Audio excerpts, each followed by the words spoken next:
Hello दोस्तों, नमस्कार। S S Chauhan नाम है मेरा और डर को भगाना काम है मेरा। राष्ट्रसंत के तर्कशील विचार क्या है, भाग 4 देखते हैं हम अभी। राष्ट्रसंत टुकड़ू जी महाराज ने समाज में जो जन जागृति की है और उनको जो अनुभव आए हैं उसके बारे में हम देख रहे हैं। ग्राम गीता में उन्होंने ग्राम सुधार के लिए, समाज के उन्नति के लिए बहुत से विचार लिखे हुए हैं। उनके विचारों से यदि आज लोग चलते तो सचमुच में भारत देश विकसित होने में समय नहीं लगेगा दोस्तों।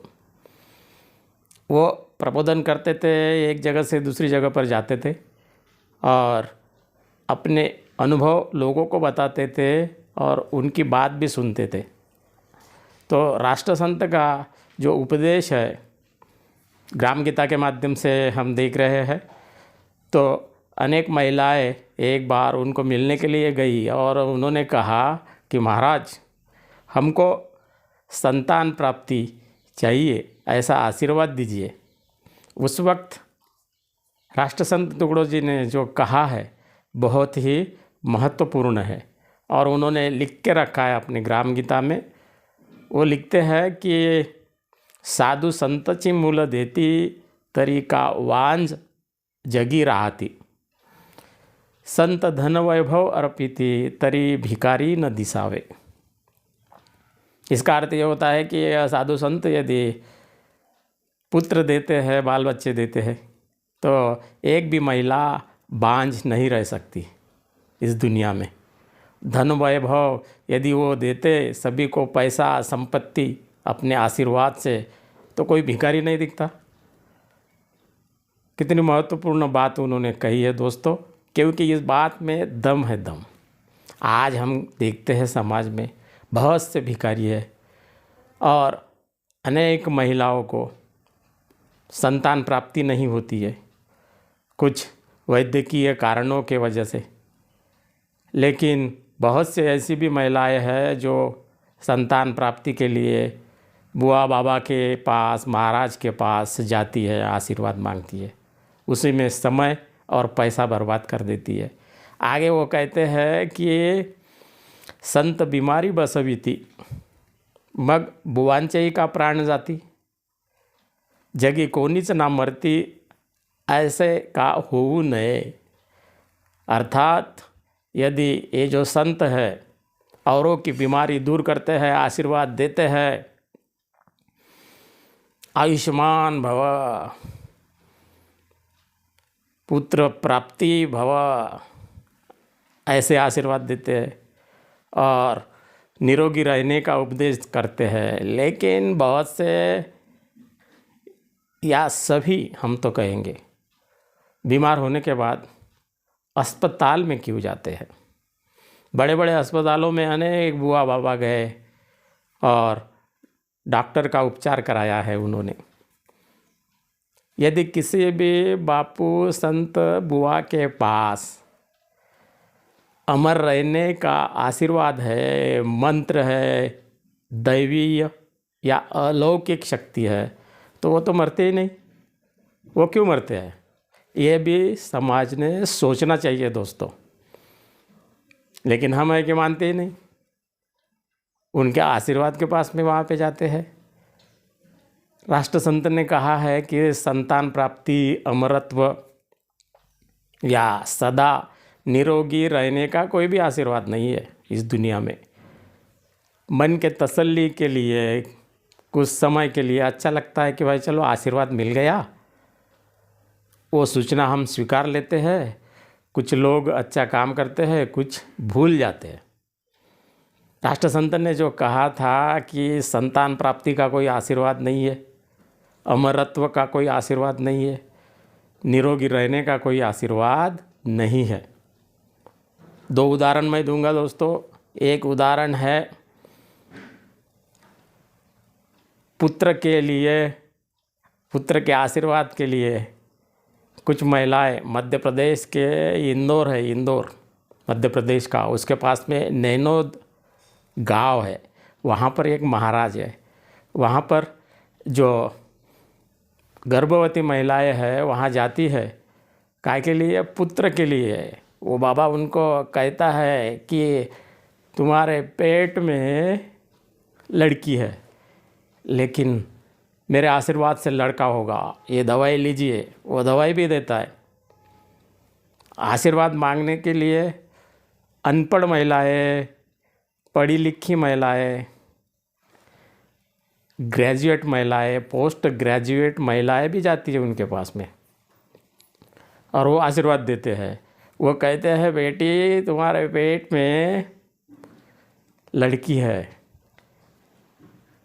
लेकिन मेरे आशीर्वाद से ये दवाई यदि लोगी तो लड़का होगा। वो घर चली जाती है। नैसर्गिक नियमों से 10 में से 2, 4, 5, 6 महिलाओं को लड़का होता है।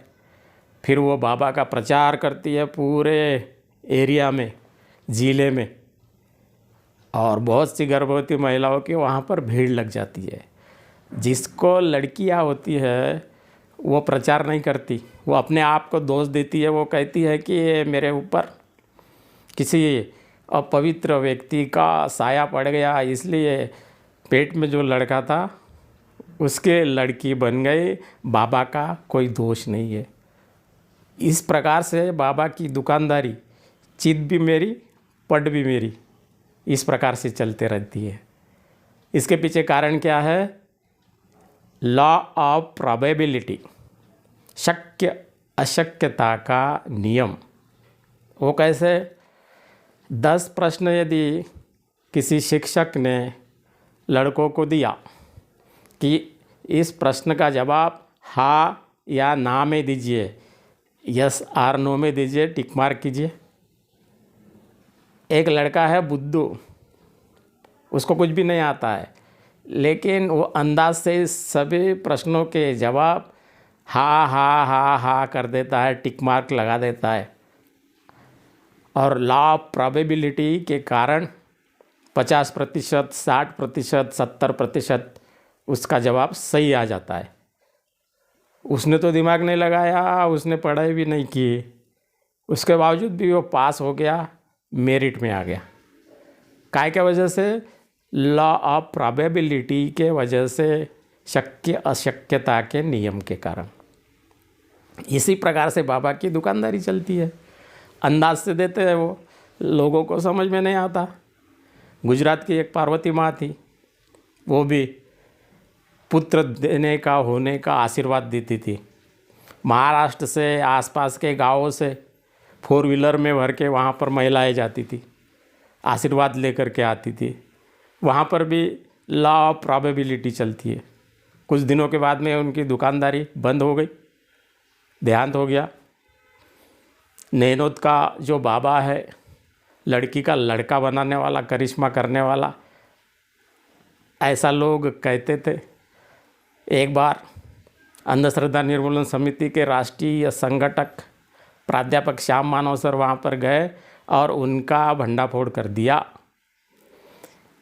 जो तर्क नहीं करते वो मूर्ख बन रहे हैं। महिलाओं को घर की सासें परेशान करती थी, अभी भी करती होंगी कुछ। क्यों? लड़का चाहिए, लड़का चाहिए, लड़का चाहिए। वो बहू परेशान हो जाती है, उसको लड़का ही चाहिए। फिर वो जाती है, आशीर्वाद लेती है और बेवकूफ़ बन जाती है। ये भी अंदर की बात है। राष्ट्रसंत टुकड़ो जी ने 20वीं शताब्दी में कहा था कि ऐसे आशीर्वाद से संतान प्राप्ति नहीं होती है, कुछ भी नहीं है, ये सब ढोंग है, पाखंड है। ऐसे ढोंग पाखंड से समाज में दूर रहना चाहिए, निर्भय बनना चाहिए, तर्कशील बनना चाहिए, अपना काम करना चाहिए। वीडियो को सब्सक्राइब कीजिए। सब्सक्राइब करने के लिए पैसे नहीं लगते दोस्तों, उसके बावजूद भी तर्कशील बनना चाहिए हमने। सब्सक्राइब करने के बाद आपका अवश्य लाभ होगा, अवश्य फ़ायदा होगा। ऐसे ही अच्छे अच्छे विचार मैं आपको बताऊंगा और हम इस सीरीज़ को आगे बढ़ाएंगे। आज इतना ही। जय गुरु। धन्यवाद।